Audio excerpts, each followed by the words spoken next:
A lot of things on the internet are taken out of context. I get it. But this little idea that you gotta rip bow your wrist is not needed. This does not square a club face. Right. That squares a club face.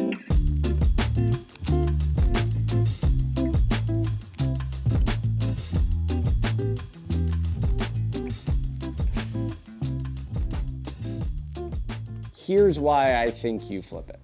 Right. Or you still feel like you need to flip it. So you're big and wide, club's coming down, and then right here, and I'm gonna use the back of your wrist. I mean, that's pretty open. So if I look at the back of your wrist, right, let me get a line up here. If I look at the back of your wrist, it's pointing to the sky. What I think the secret sauce of golf is the ability to release to and maintain through. Right. I think the best players in the world have the ability to release to and maintain through, not release and roll, right? Or release and do flip. If you look at the club face, I always love these things. Yeah. So if I look at the club face, think about this. And I go, I mean, I could look like Dustin Johnson, but if I go, look what the club face just did. So it's, that's up, back, and away right there. And notice what the club face did. Started pointing down towards the golf ball sooner. Whereas what you like to do is this, and then you go, well, shoot, how am I going to get the ball there? And your way of doing it is that. Because if you notice, when this breaks, what does the club face do? It squares up. Yeah. It's your way of squaring the club face. It's a way, but you're finding out that it's not a productive way. Yeah, it's not the best. Right? So how are you going to get this up, back down, or up, back, and away? So remember, it's not this, it's that. Your turn.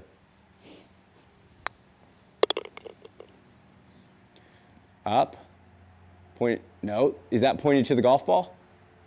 This? No. It's not. There you go. That's what I'm saying. So this little, and again, this is not, a lot of things on the internet are taken out of context. I get it. But this little idea that you gotta rip bow your wrist is not needed. This does not square a club face. Right. That squares a club face. So when you did that, you did this extreme wrist bow thing at the top, and you went, but look, if I come down, where's the face? And then you tried to fix it late. So how do you get this face there sooner? Like, that's way more close. So now when I come through, if anything, I'm trying to hold it off. Right. Whereas you're coming down here and you're trying to bow it hard, but that's not square. So we got to figure out the middle ground of what you think releasing is and what bowing is. Take it up to the top and down. There you go. Let's get one of those on camera. Too open, but closer. Yeah. Right, but that's not as extreme as you probably thought. Right. I love this. This part was fantastic. The post. It looks very stable. It looks very stable, which obviously that's kind of my thing. I love. Right. I love to see square, stable faces. Let's hit some golf balls.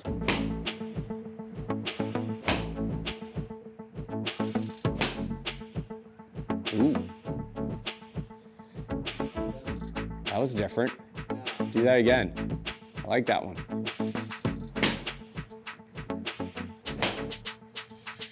All right. We're gonna use a swing guide. Okay. But we're gonna use it where it shouldn't actually ever touch you. I'm gonna get to the top. It's not actually on. I want this to go up, back, and away. So I'm getting the swing guide this way. Now, again, your arms are always moving in the process. Right.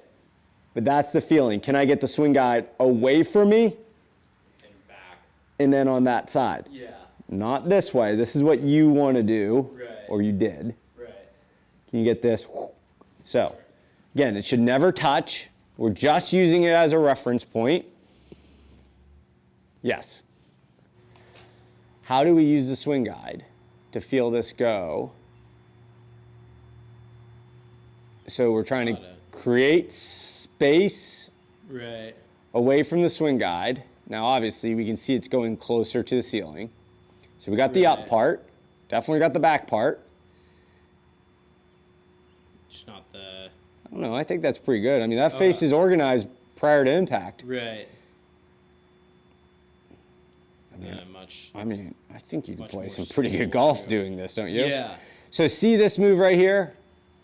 This is all three components. Right. Up, back, and away. And look at this face as it comes down. Yeah. So for you, I think that's where the swing guide comes in really, really handy from a visual. See how it's twisted off by the time the shaft's maybe a tick past parallel? Right. Yeah, for sure. And so you could use that when you're filming.